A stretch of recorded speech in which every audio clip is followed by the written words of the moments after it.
हे भाई बहन welcome back to my mini blog. So Kartik Purnima part video मुझे नहीं आसी आपको पंच महादेव दर्शन करेबी।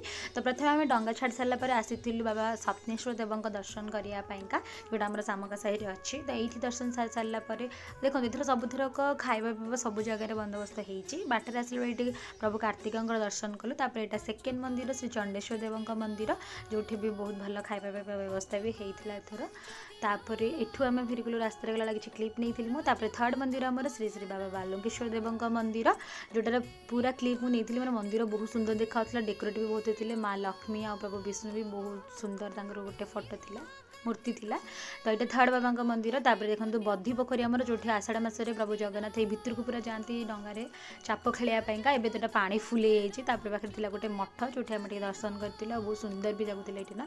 प्रभु को देखिए तो मो आखिर रहा मुझे वीडियो कर नहीं आसली। तो आउ बाकी आम देखा पार्ट 3 वीडियो।